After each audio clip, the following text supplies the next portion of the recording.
Welcome to BaYe TV.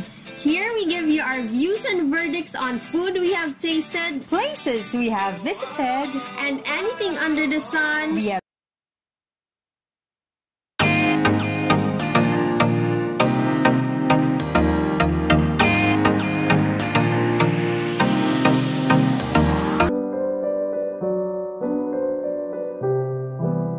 Konnichiwa, beautiful people!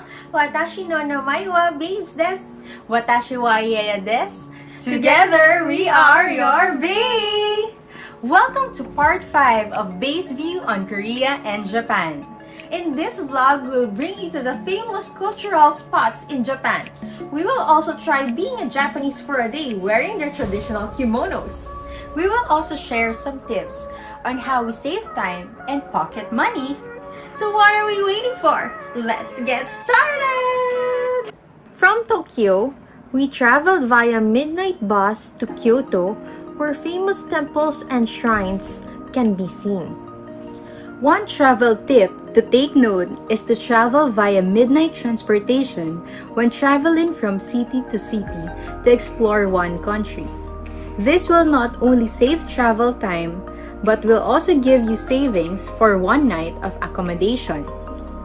By applying this tip, we were able to save a total of 153 SGD. In our case, we bought tickets online for the Kyoto-Tokyo Midnight Express. The bus terminal in Kyoto provides separate powder rooms for ladies and gents where you can freshen up. They can also have a common lounge area where you can watch shows and have light breakfast. Afterwards, we head straight to Kyoto railway station to leave our luggages in the locker areas before heading to our next destination.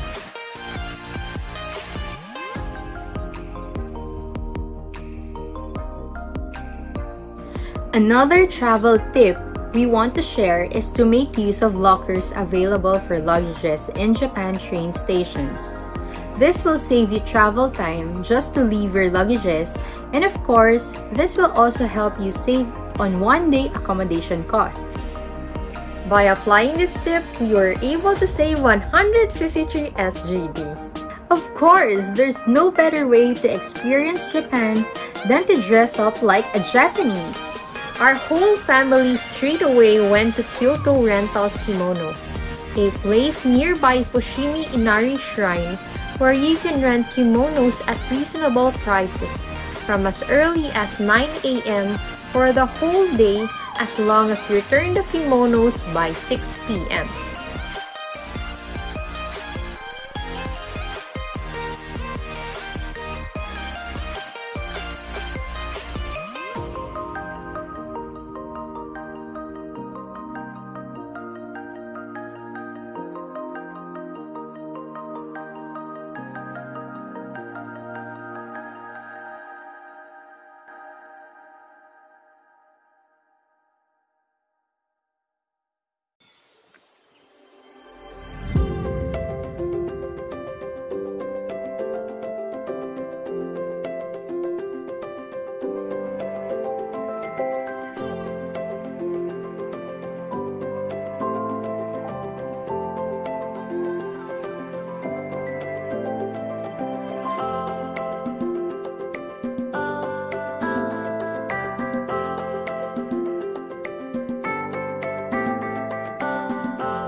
We then explored the temples nearby Fushimi Inari Station, the Fushimi Inari Shrine, to check out the famous Senbon Torii.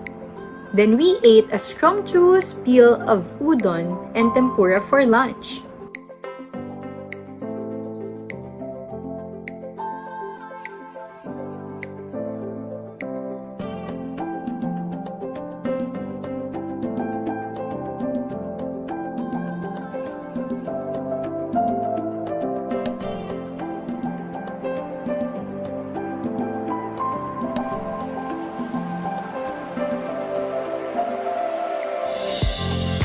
also went to nearby temples Tofukuji Temple, Daigoji Temple, and Fushimi Inari Sando shopping street to stroll with our parasols and enjoy some ice cream.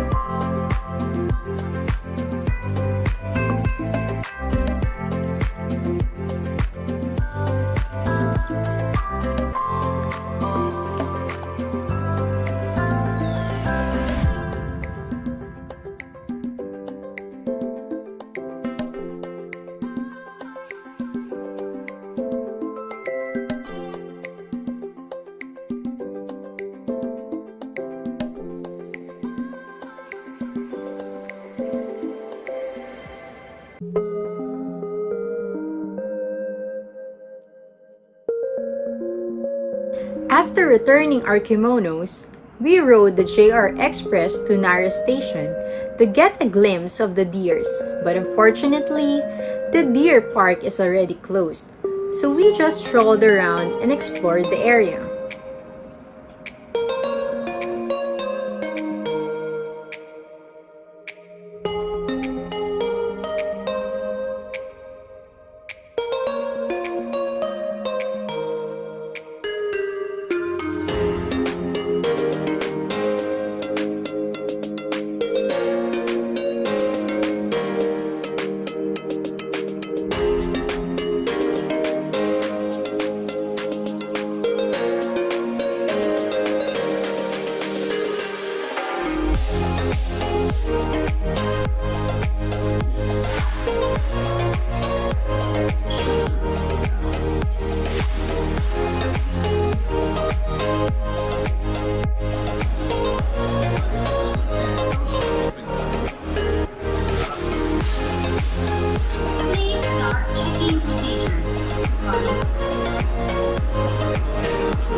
On the religious and spiritual life of the Japanese people. It has established itself internationally as a symbol of Japan and Japanese culture.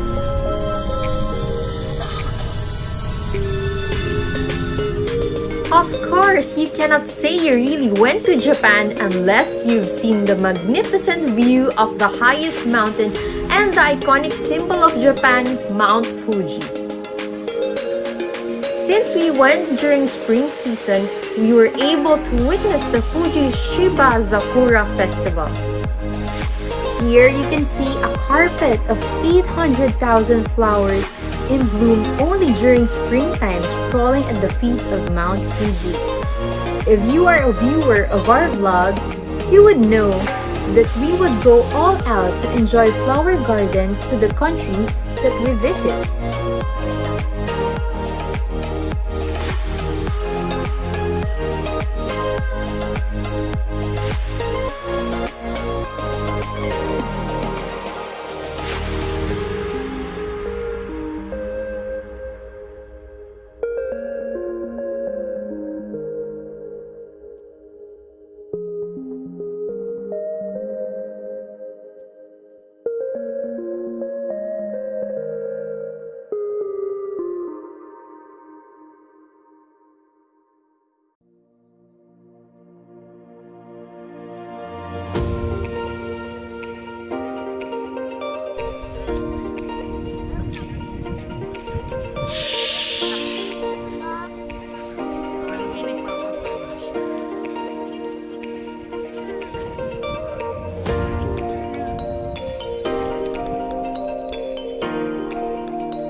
After admiring a view of Shiba Sakura, we traveled a few kilometers higher to experience having hot delicious lunch on a restaurant overlooking the view of Mt Fuji.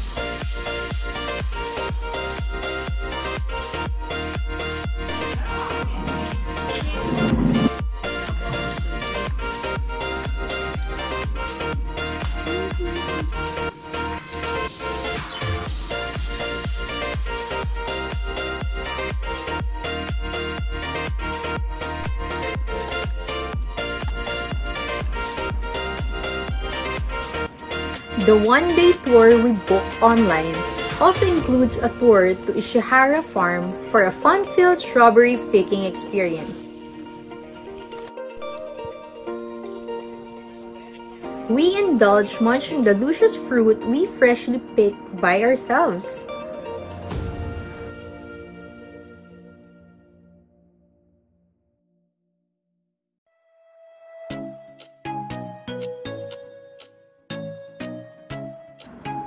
Of course, we spent our last day in Japan getting some souvenirs and attending the Sunday Mass to thank God for a safe, fun-filled, and memorable Korea and Japan trip.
Theme parks, Everland, Disney Sea, and Universal Studios Japan, 2 guided tours in Nami Island, Garden of the Morning Calm, Petit France, and another guided tour to Mt Fuji and Ishihara Strawberry Farm, climbing the Seoul Tower, and of course, immersing ourselves in their culture by wearing traditional clothing, hanbok and kimono, while visiting their temples and shrines is really a memorable way to celebrate our parents' birthdays and anniversaries.